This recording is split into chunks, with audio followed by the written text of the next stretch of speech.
18절에서 28절까지 살펴봅니다. 근데 20절까지는 아삽이 주의 성소에서 깨달은 그들의 종말, 그러니까 사악한 자들의 종말에 관한 내용을 설명을 하고 있습니다.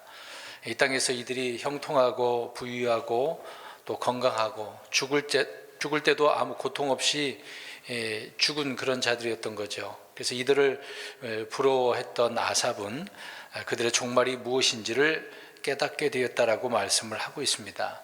이 땅에서 모든 부러움을 받으며 또 이렇게 살았던 그들의 종말은 결국은 파멸이고 최종 종착지가 이제 지옥, 나중에 이제 불호수가 되겠죠. 성경은 좋은 열매를 맺지 않는 나무마다 치켜서 불 속에 던져진다라고 예수님께서 마태복음 3장 10절에 또 침례 요한을 통해서도 말씀을 해준 바가 있습니다. 이 불은 지옥에서 타는 불이고 꺼지지 않는 그런 불이라는 것을 말씀해 주고 있죠. 또 그가 어떤 삶을 살았던지 간에 모세와 대언자들의 말을 듣지 않았던 그런 사람들, 또 복음의 말씀들을 믿지 않았던 사람들은 이렇게 지옥불에서 혼이 고통을 받게 되어진다는 것을 말씀하고 있습니다. 그러니까 지옥은 혼이 가는 거죠. 몸은 땅에 묻히는 거고 영은 하나님께로 돌아가는 것이겠죠. 그래서 혼이 지옥에 가서 고통을 당한다라고 말씀을 하고 있습니다. 또 예수님께서도 유대인들에게 말씀하시는데 좋은 열매를 맺지 아니하는 나무마다 지켜 불 속에 던져진다라고 하셨습니다. 그래서 이 말씀은 그들의 종말에 대한 부분을 이야기해 주고 있는 거죠. 그러니까 너희들이 가는 곳은 결국 불 속인데 그것이 지옥이다라고 말씀을 하셨던 바가 있습니다. 사람들이 이렇게 지옥에 대해서 어떻게 생각하고 알고 믿든지 간에 그런 게 상관없이 성경은 그들의 종말이 이미 정해져 있어요. 지옥의 형벌이라고. 그러니까 지옥 가지 말라고 우리가 예수 믿고 구원받으세요라고 복음을 전하는 거잖아요.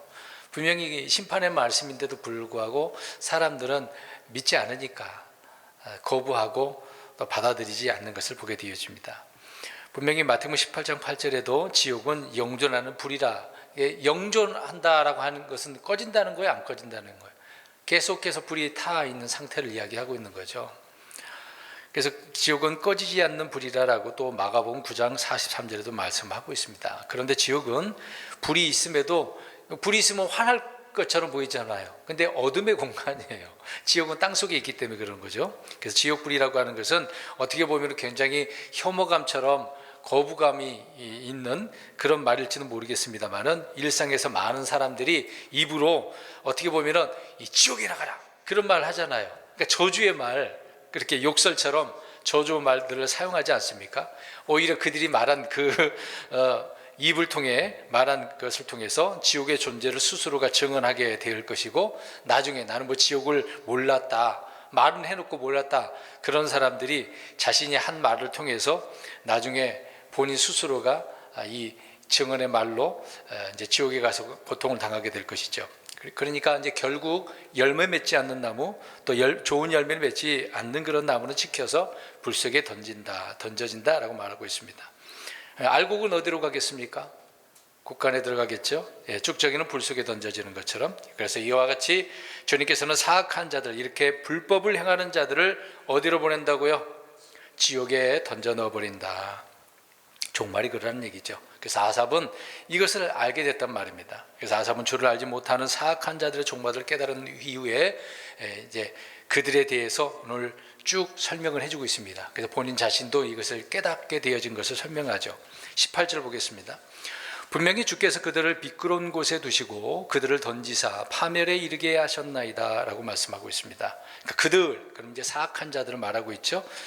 아삽이 그들을 부러워할 뻔했던, 번영했던 자들을 말하고 있습니다. 근데 이런 자들을 어디에 두셨대요? 미끄러운 곳에. 2절에도 보면은 아삽이 미끄러질 뻔했다고 그랬습니다. 그들이 이제 번영을 하니까 잘 되고 있으니까 3절에 2절, 3절에 이제 설명을 하고 있잖아요. 그들이 정말 뭐 아프지도 않고 잘 살다가 잘 죽으니까 얼마나 부럽기도 하고 그러겠습니까? 근데 이제 여기에서 미끄럽다라고 하는 것은 아주 심각한 문제죠. 어디로 미끄러졌다는 의미가 되겠습니까? 앞에서 설명드린 것처럼 지옥이라고 하는 의미가 되는 거죠.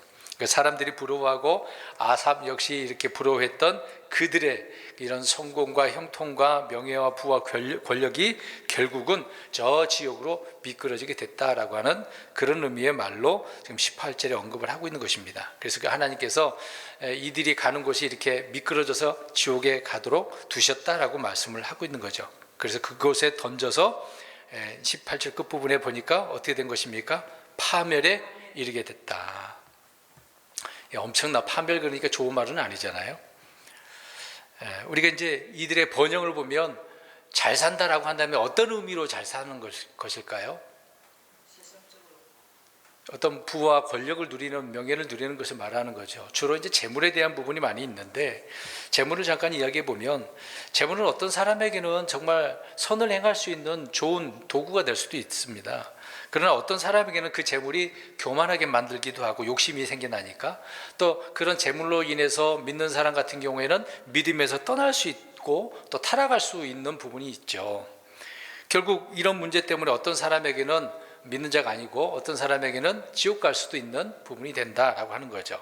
그러니까 재물이 좋은 의미가 될 수도 있고 안 좋게 될 수 있는 것이 도구가 될 수 있다라고 말하고 있는 겁니다. 그러니까 주님께서 재물이 많은 자들이 하나님의 왕국에 들어가는 것이 너무 심히 어렵다라고 하니까 사람들도 놀랬고 제자들도 놀랬다는 얘기죠. 이제 그것은 왜 그러냐면은 재물이 그들을 어떻게 해버리니까, 오늘 18절처럼 미끄러지게 해버리니까.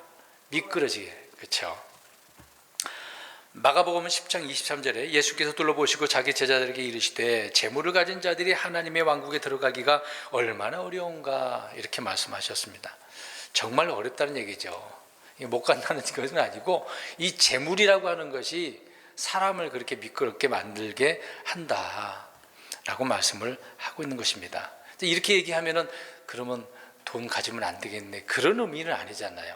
내게 좋은 도구가 될 수도 있는데 사람의 마음에 욕심이 생기니까, 그것이 나를 타락하게 만드니까, 믿음에서 떠나버리게 하는 것이니까 조심해야 된다고 말씀을 하고 있는 거잖아요. 재물 얻을 수 있는 능력도 하나님이 주신다고 말씀하고 있는데 우리가 그런 말씀들은 바르게 이해를 해야 되겠죠. 그래서 아무튼 재물의 이런 속임수는 사람을 속이고 하나님의 말씀을 숨막히게 하는 것이기 때문에 우리는 그래서 번영하는 자들, 이렇게 부자들을 부러워할 필요가 있습니까? 없다. 아삽은 그래서는 안 된다, 자기가 경험상 잘못된 거다, 이들의 종말이 이렇게 된 것인데 굳이 부러워할 필요가 없다라고 말씀을 하고 있는 것입니다. 다시 18절 보시면, 그래서 그들을 던지사 파멸에 이르게 하셨다라고 말합니다. 파멸 속으로, 멸망 속으로, 그러니까 멸망에 던져버렸다는 얘기죠. 지옥 속으로 던져버렸는데, 어떤 죄인들은 이 땅에서 아무런 고통 없이 형벌도 안 받고 죽는 사람이 있어요. 오늘 아삽이 부러워했다고 한 것처럼. 그런데 죽어서 어디에서 고통받아요? 지옥에서. 근데 어떤 죄들은 엄청난 고통을 당하고 고난을 당하다가도 그런 사람이 또 최후를 맞아서 지옥 가는 사람도 있어요. 별의별 사람 다 있는 거죠. 우리 압살롬을 생각해 보면, 압살롬은 다윗의 아들이잖아요. 또 얼굴도 얼마나 잘생겼는지, 머리도 길렀다고 하잖아요. 또 사람들의 마음까지도 환심을 산 그런 사람이었기 때문에 결국 다윗을 이어서 뭐가 될 수 있습니까? 왕이 될 수도 있는 그런 사람이었어요.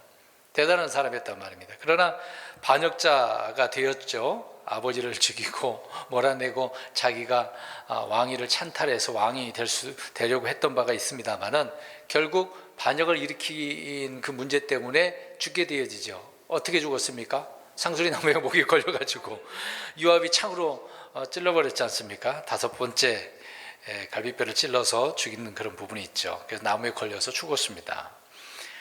그리고 또 아합과 이세벨을 보세요. 이들은 왕과 왕비잖아요. 그러면 그 당시에 얼마나 큰 권력과 부와 명예를 누렸겠습니까? 말 한마디면 다 좌지우지하고 사람들이 듣게 되잖아요. 말 안 들으면 바로 죽여버리기도 하고 속여서 거짓말해서 죽일 수도 있고, 그런 권력을 누린 이게 아합과 이세벨이잖아요. 근데 이들의 결말은 어떻게 됐습니까? 아합은 전쟁에서 싸우다가 이런 모를 어떤 병사가 그냥 무심코 쐈는데 활에 맞아서 죽었고, 이세벨은 누군가 창에서 있다가 밀어버리고 떨어져서 죽었는데 개들이 와서 어떻게 했습니까? 피를 핥아먹죠. 비참한 죽음이 됐습니다. 그러니까 오늘 말씀처럼 이들의 결말이 어떻다라는 것을 알 수가 있죠. 성경에 그런 예가 나와 있잖아요. 아달랴 같은 경우에도 이제 여자잖아요. 스스로가 이제 찬탈해가지고 왕비가 이제 왕이 된 거 아닙니까? 유다 왕조에서 여왕으로 군림하다가 모든 것을 이렇게 소유를 가졌는데 결국 누군가 반역을 일으켜서 칼로 죽임을 당하게 되어진 내용이 열왕기하 11장에 나오고 있습니다. 그러니까 이들은 뭐 평안하다, 뭐 잘 살다 죽었다 그렇게 표현할 수 있겠지만 결국에 그 끝은 어떻습니까?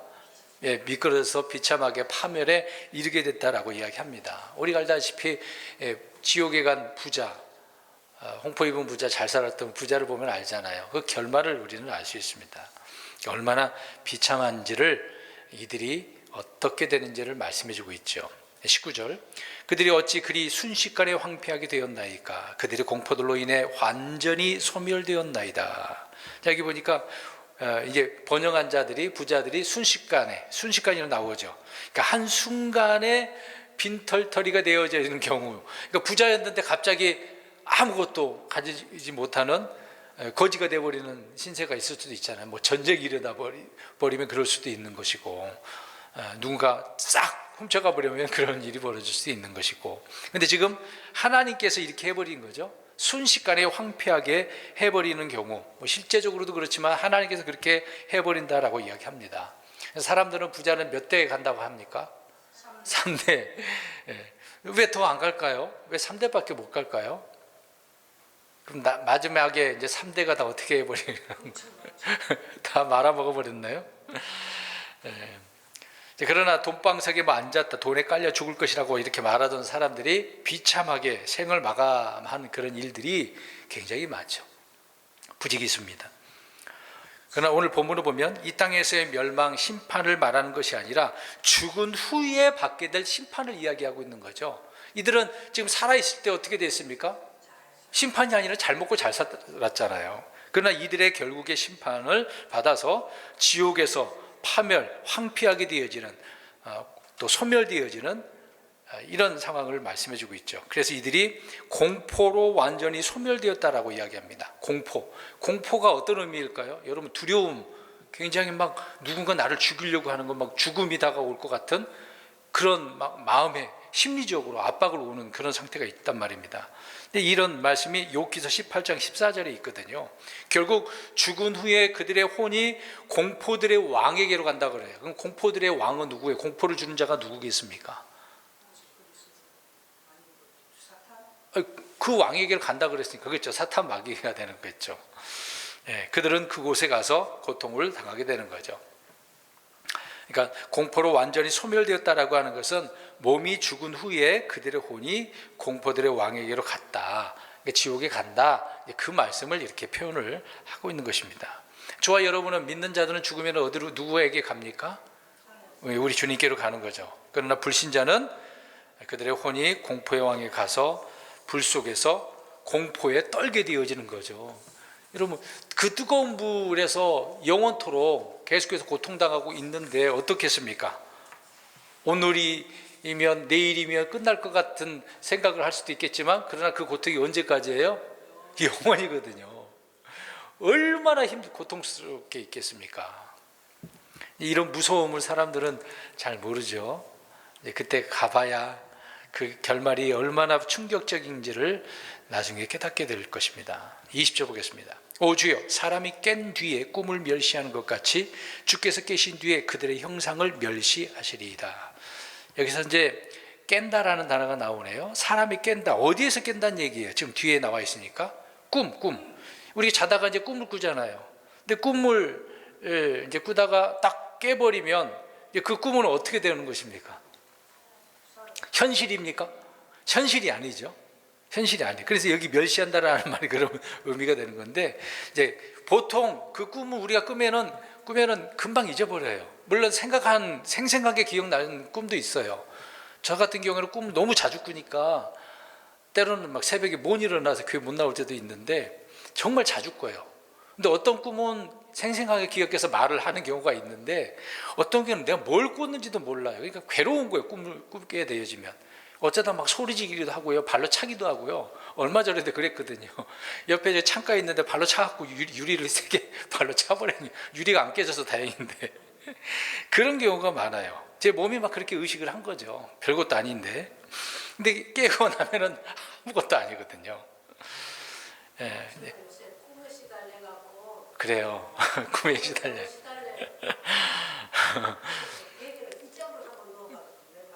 네.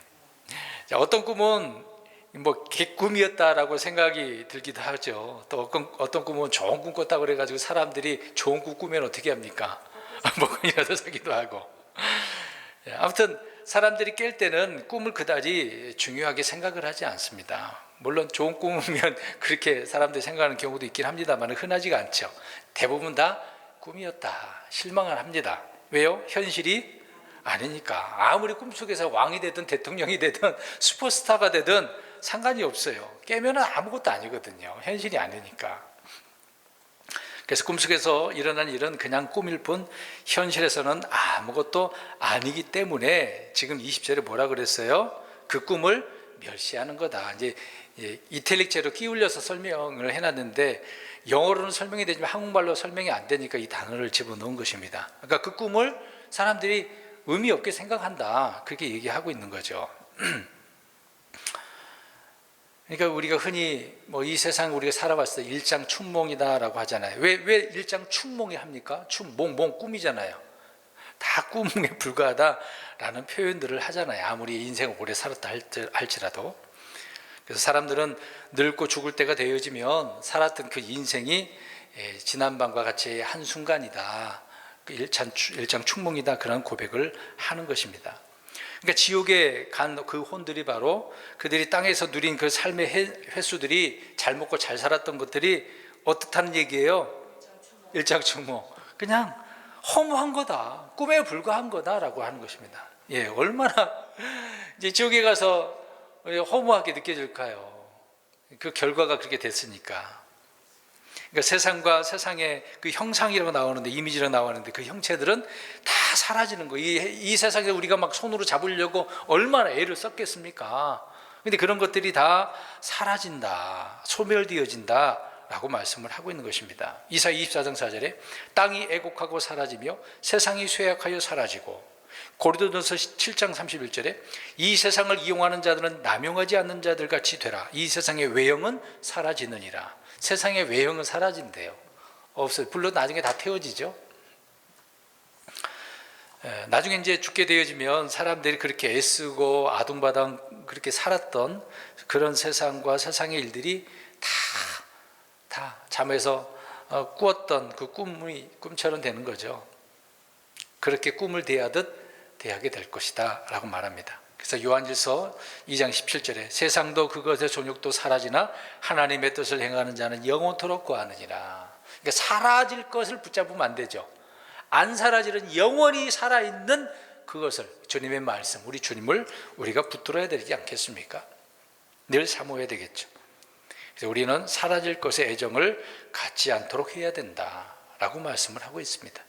그래서 그토록 우리가 얻고 싶었던 것들, 추구했던 것들, 사랑했던 것들 이렇게 모두 다 사라지고 없어질 것들이라는 것을 기억을 하고 있어야 돼요.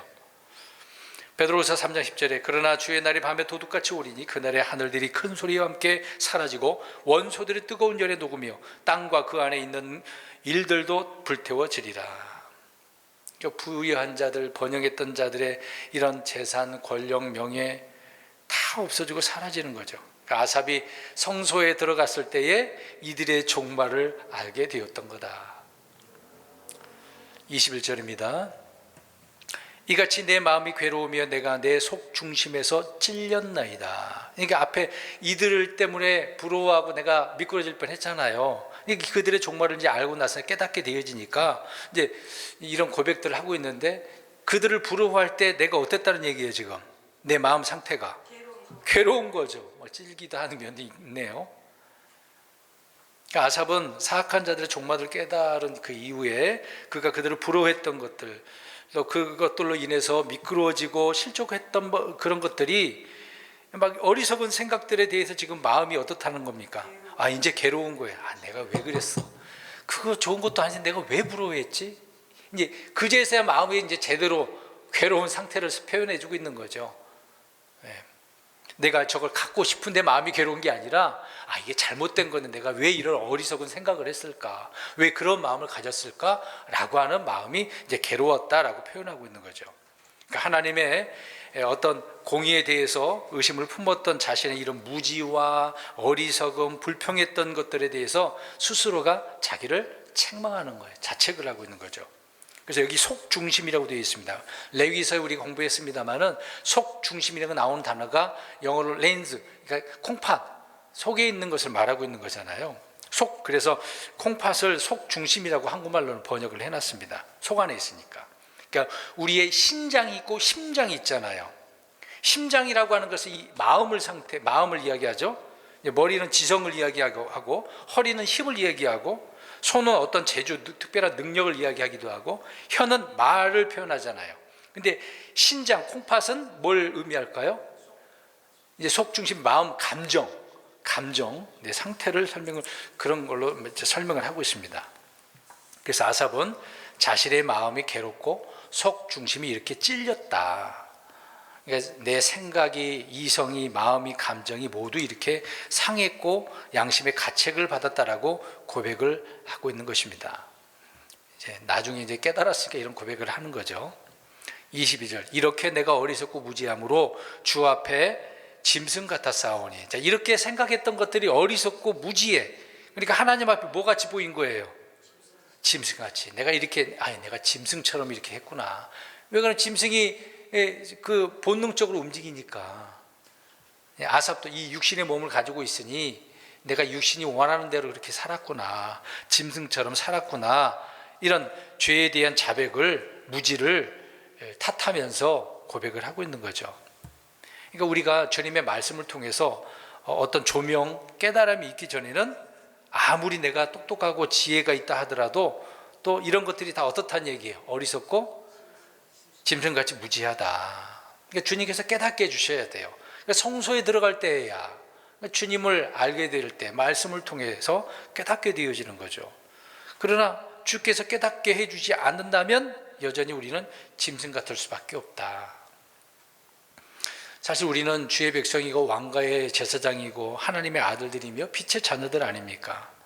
이런 존귀한 가운데 있는 우리 저와 여러분들이 깨닫지 못하면 뭐와 같다는 얘기예요? 그렇죠. 근데 그거를 성경에는 멸망하는 짐승 같다고 표현하고 있습니다. 주께서 주신 복과 은혜도 깨닫지 못하면 마찬가지예요. 그러니까 깨닫지 못하는 자를 짐승 같은 자라고 표현하고 있습니다. 그러니까 아삽은 내가 깨닫지 못한 자로서 내가 이런 짐승 같다라고 표현하고 있습니다. 이스라엘 백성들을 보면 알 수 있잖아요. 그들은 율법을 받았고 그 율법을 가지고 행하면서 주님을 섬겨야 되는 건 아니겠습니까? 근데 그들은 이 하나님께서 주신 복을 거절하잖아요. 스스로가 거부하지 않습니까? 그래서 이런 복들을 깨닫지 못했다라고 성경은 말씀을 하고 있습니다. 시편 94편 8절에 백성 가운데 짐승 같은 자들아 너희는 깨달으라. 어리석은 자들아 너희가 언제나 지혜롭게 되려느냐. 지혜롭게 되어야 되는데 깨닫지 못하니까 여기서도 짐승 같다라고 표현합니다. 그러니까 깨닫지 못하면 어떤 자라고요? 짐승 같은 자. 스스로 우리가 다른 사람한테 모른다고 이 짐승 같은 자 그렇게 하면 안 돼요. 하지만 본인 스스로가 나 자신을 깨닫고 나 자신을 책망을 해야 되겠죠. 내가 이런 실수를, 이런 잘못을 범하면 스스로가 깨달아야 되는 겁니다. 그래서 내가 주 앞에서 깨닫지 못하는 짐승, 또 짓지 못하는 그런 개와 같이 되어서는 안 된다라고 말씀을 하고 있는 것이죠. 23절, 그럼에도 불구하고 내가 계속해서 주와 함께 있으니 주께서 내 오른손을 붙드셨나이다. 자, 이렇게 내가 무지해, 어리석어. 그런데도 불구하고 주님께서 어떻게 해요? 나를 붙들고 계시네요. 주님과 함께 하고 있네요. 감사해야 돼요. 우리가 계속해서 주님께서 나와 함께 하고 계셔요. 그러니까 주님 안에 거해야 되겠죠. 말씀 안에, 사랑 안에 계속해서 꾸준히 거해야 된다라고 말씀을 하고 있는 것입니다. 그래서 주께서 내 오른손을 붙드셨다. 주님이 붙들어 주셔야 되는 거겠죠. 그러니까 내 오른손을 붙드셨다라고 하는 것, 주께서 나를 보호하셨다, 주님의 은혜를 내게 주셨다, 그런 의미가 되는 것입니다. 그러니까 수많은 어떤 일들 가운데서 나를 붙드셨고, 악에서 건지셨고, 구출하셨고, 어떤 위험에서, 고난에서, 기근에서, 전쟁에서 나를 이렇게 붙들고 지키셨다. 어떤 생명의 위협에서, 악으로부터 빠질 수 있는 그런 환경에서 나를 지켜주셨다라고 하는 것이죠. 그래서 주님이 나의 오른손을 붙드시고 인도해 주시는 그런 일, 우리는 그 상황에는 모를 수도 있습니다. 그러나 나중에 주님의 말씀을 깨닫게 되어지면, 주님께서 이렇게 인도하셨구나, 이런 고백들을 하셔야 안 하셔요? 하시죠. 우리는 그 진행 상황에서는 잘 몰라요. 이게 뭘지야 모르고 그냥 아무렇지도 않게 넘어가지만 나중에 깨닫는 경우가 많이 있습니다. 그래서 이런 믿음의 고백을 해야 돼요. 오늘 아삽이 그런 고백을 지금 23절에서 하고 있는 거예요. 나는 그런 자였는데 주께서 나를 붙드시고 계셨구나, 이런 믿음의 고백을 하고 있는 거죠. 24절, 주께서 주의 공고로 나를 인도하시고 나중에는 나를 받아주사 영광에 이르게 하시리니. 그러니까 죄책감을 느끼고 어리석음과 무지를 지금 회개하고 있는데, 이제 주님께서 나를 인도하시고 받아주셨다고 이야기하는데, 뭘로요? 주의 권고로. 이 주의 권고, 그러니까 우리가 뭔가 말을 해주는 거잖아요. 주님께서 그러면 아삽에게 뭐라고 말씀하신 거잖아요. 기록된 말씀을 통해서 하시든지 나타나서 뭐라고 하셨든지, 이것은 주님의 말씀인 거죠. 훈계, 조언의 말씀 아닙니까? 우리 예수님께서 이런 사역을 하셨죠. 그래서 이 땅에서 주님은 어리석은 짐승 같은 나를 향해서 늘 오래 참고 기다리시고 계시지만 때로는 훈계도 하셔요. 늘 눈동자같이 지키시기도 하시고 초장으로 인도도 하시지만 말씀하여 주시는 거죠. 나를 이렇게 받아주신다고 말씀을 하고 있습니다. 모세를 인도하신 후에 영광으로 받아주셨잖아. 에녹도 받아주셨고, 엘리야도 그렇고, 스데반도 그렇고, 사도 바울도 영광으로 하나님께 받아주시지 않습니까? 구원받은 혼들에게 주어진 이런 약속이 나중에 받아주시는 영광에 이르게 되는 것을 말씀해주고 있는 거예요. 저와 여러분들이 그렇게 되는 건 아니겠습니까? 자, 이런 고백을 24절에 아삽이 하고 있는 거예요. 깨닫고 보니까 나를 이렇게 붙드시고 계셨는데 받아주실 뿐더러 늘 권고로 인도하고 계셨구나, 또 영광에 이르게 하셨구나 라고 하는 것입니다. 25절, 하늘에서는 주 외에 누가 내게 있나이까, 땅에서는 주 외에 내가 사모할 자가 아무도 없나이다. 하늘에는 주님밖에 없고 땅에서는 그 누구도 없다고 하니까 누구만 있다는 얘기예요? 주님만. 그러니까 주님만 사모한다는 얘기예요. 사모의 대상이. 우리나라 말로는 사모지만 그렇게 돼 있지만 영어로는 desire라고, 열망, 사모, 이제 그걸 말하고 있는 거거든요. 나의 열망은, 나의 사모할 것은 오직 우리 주님이시다 고백을 하는 거죠. 타 종교 같은 경우에, 가톨릭 같은 경우에는 하나님 말고 성모 마리아, 그렇잖아요. 어떤 죽은 그런 성인들도 숭배하고 있지 않습니까? 그러니까 다른 것들에게 사람들이 굉장히 매력을 느끼는 것 같아요. 좋은 것은 아닌데. 우리는 주님 한 분밖에 없다. 나를 구원하시고 인도하시고 영광으로 영접해 주실 분은 우리 주님밖에 없다. 아삽은 이것을 깨닫게 되어지는 거지 않습니까? 하늘에서나 땅에서나 오직 주 외에 사모할 자가 아무도 없다라고 이야기합니다. 그러면 주님만 우리가 사모한다고 하면 안 되고, 성경에는 다양하게 사모할 것들이 있어요. 당연히 우리가 주님을 사모해야 되겠죠. 다른 또 사모해야 될 것들이 성경에 기록되어 있는데 그냥 말만 하고 넘어가겠습니다. 주의 집을 사모하라. 주의 성소에 들어갈 때 깨달았다고 했으니까 주의 집을 사모하라. 주의 말씀을 사모하라. 주 하나님을 사모하라. 주님의 판단들, 훈계들, 명령들을 사모하라. 주님의 구원을 사모하라. 주님의 이름과 주에 대한 기억을 사모하라. 가장 좋은 선물들을 사모하라. 더 좋은 본향을 사모하라. 순수한 말씀의 젖을 사모하라 라고 말씀합니다. 성경 구절은 말씀 안 하고 핵심만 말씀드렸습니다. 사모할 것들이 굉장히 많죠. 이 모든 것들이 다 우리 주님과 연관된 것이니까 이 땅의 것을 사모하지 마세요. 사람들이 오늘 아삽이 부러워했던 저 번영하는 자들을 전혀 우리가 사모할 것들 하나도 없어요. 그런 말씀을 25절에 하고 있는 것입니다. 26절, 내 육체와 내 마음이 쇠약하나 하나님은 내 마음의 힘이시요 영원토록 내 몫이니이다. 여기 보니까 육체와 마음이 쇠약했대요. 그러면 이제 젊은 상태를 표현한 것은 아니죠. 육체가 쇠약해지는, 마음이 쇠약해지는 경우는 주로 어떤 때입니까? 나이가 들었거나 아니면 질병에 걸렸거나 힘이 약해졌다라고 하는 그런 때를 말하고 있는 거죠. 그러니까 고난이나 어떤 징계를 통해서 육체와 마음이 쇠약해지는 그런 경우를 설명을 하고 있는 것입니다. 뭐 세월 앞에 장사도 없으니까요. 그러나 하나님은 내 마음에 뭐다라고 이야기합니까? 힘이다. 힘, 파워. 힘이에요, 하나님이. 그렇기 때문에 주님이 내 몫인데 영원토록 몫이다라고 표현하고 있습니다.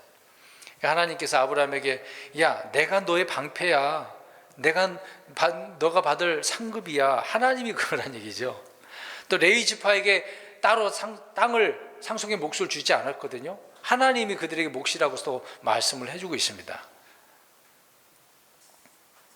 그래서 주님이 그 어떤 것보다 모든 것 되시기 때문에 주님을 소유하면 모든 것을 다 어떻게 한 것입니까? 소유하게 되어지는 것이죠. 네.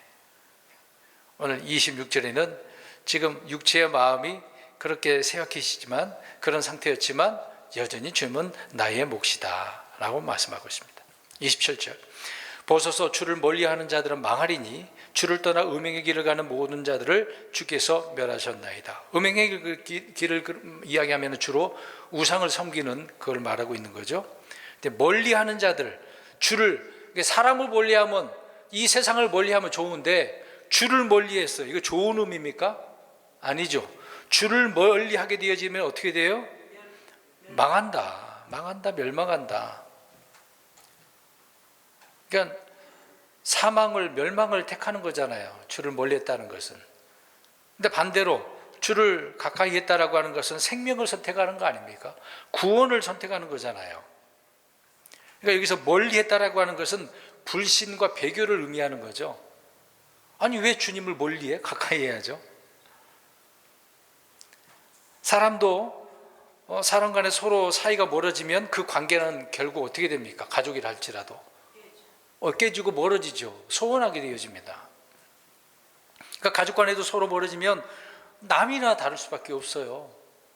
금방 남이 되는 겁니다. 형제들이라도. 부부는 뭐 더 그러겠죠. 사람이 주님과 이런 관계가 되면은 멸망하게 되어진다는 것을 말씀해 주고 있는 거죠. 우리는 그런 사람이 되어서는 안 됩니다. 주를 멀리하지 말고 늘 가까이 하는 저와 여러분이 되시기를 바랍니다. 28절, 그러나 하나님께 가까이 나감이 내게 좋사오니 내가 주 하나님을 신뢰하였으므로 주께서 행하신 모든 일을 밝히 보이리이다. 여기서 말씀하고 있는 것처럼 27절에 이제 반대되는 이야기 하잖아요. 주를 멀리하는 자는 망하지만 주를 가까이 하는 것이 내게 좋은 거다, 유익된 거다, 선한 거다라고 말하고 있는 것입니다. 주 하나님을 믿고 따르고 섬기는 것, 누구에게나 다 좋은 것 아니겠습니까? 잘하는 것이잖아요. 주님의 긍휼과 은혜, 이런 생명의 복을 그렇게 가까이 하니까 받게 되어지는 것이죠. 그래서 이제 신뢰한다라고 표현하고 있는데, 영어로 표현할 때 그러니까 주님 안에 둔다는 거예요. 신뢰를 주님께 둔다, 맡긴다, 거기 둔다는 얘기죠. 다른 데다가 안 두겠다는 얘기잖아요. 그럼 저와 여러분은 우리 자신을 누구에게 맡기고 어디에 맡기겠습니까? 돈은 주로 어디에다가 맡기죠? 은행에. 근데 은행에 맡긴다 하더라도 안전할까요? 그러진 않죠. 은행이 망하는 경우도 많고 못 받은 경우도 있고, 망하면 요새 이제 금액이 좀 올랐더라고요. 5천만 원에서 1억인가요? 최고 금액 많이 10억 100억 있다 하더라도 보장받을 수 있는 금액이 그것밖에 없어요. 나머지는 다 찾는 거죠. 불안한 거 아니겠습니까? 그러니까 나의 신뢰를 어디 누구에게 둔다? 주님 안에, 주님께 둔다. 그러면 안전하다고 이야기합니다. 우리의 염려도 맡기고 사정도 맡기고 주님 앞에 맡겨서 신뢰하면 주님께서 이루신다라고 말씀을 하고 있는 거죠. 그래서 스데반이 돌에 맞아 죽으면서 저들의 영을 주님에 맡깁니다 라고 돌에 맞아서 죽잖아요. 무엇이든 주님께 맡기는 자들이 되어야 됩니다. 마지막 후반부에 주께서 행하신 모든 일을 밝히 보이리이다. 근데 내가 이렇게 하나님을 신뢰하여서 이제 가만히 있을 수 없는 거죠. 하나님께서 내게 이런 일을 하셨고 선한 일을 하셨기 때문에 이런 일들은 내가 모든 일들을 어떻게 하겠다, 밝히 보인다. 이 말은 사람들에게 보인다라고 할 때 뭔가 보여줘야 되는데 그렇게 안 되는 것을 뭘로 보여주죠? 우리가 말씀을 말해줌으로 보여주는 거죠. 증언하는 것을 이야기해주고 있습니다. 우리 지금 우리가 복음 선포하는 일들로 사람들에게 보이는 거죠. 그들이 영접하게 되어지면, 말씀을 받게 되어지면 성령님을 통해서 깨닫게 되어질 때 눈이 열리니까 그때 그제서야 밝히 알았다, 밝히 보인다, 길이 보인다, 그렇게 표현하고 있는 거죠. 그래서 우리는 이런 일을 해야 된다. 그러니까 아삽은 성전에서 악장 아닙니까? 음악 노래하는 자잖아요. 대장이잖아요. 또 대언자로서 주님께서 이스라엘 위해 행하신 일을 이렇게 밝히 보여 선포하는 것처럼 우리 그리스도인들도 선포해야 된다. 그러니까 말로만 그러지 말고 확신을 가지고 우리 주님이 이런 일을 하셨습니다. 우리를 위해서, 당신을 위해서 십자가에서 죽으셨습니다. 피를 흘리셨습니다. 죄를 제거해 주셨습니다. 묻히셨습니다. 다시 부활했습니다. 이제 그런 내용들을 살을 붙여서 잘 설명을 해야 되겠죠. 이런 선포하는 것. 아삽은 여기까지 간 거죠. 부러워해서 미끄러질 뻔했는데 성소에 들어갈 때야 그래 종말을 알고 깨닫게 되어져서 내가 참으로 어리석고 무지한 짐승 같은 자였구나. 이제 자책을 하면서 주님을 바로 알고 이제 선포하게 되어진 내용을 설명을 하고 있습니다. 오늘 다른 많은 말씀들이 있지만 한 가지만 기억하면 좋을 것 같아요. 주님을 사모하는데 땅에서나 하늘에서나 사모할 자는 누구만 있어요? 우리 주님만. 다른 건 없다. 이런 영적인 눈으로 믿음으로 주님만 섬기는 저와 여러분들이 되시기를 주의 이름으로 축원드립니다.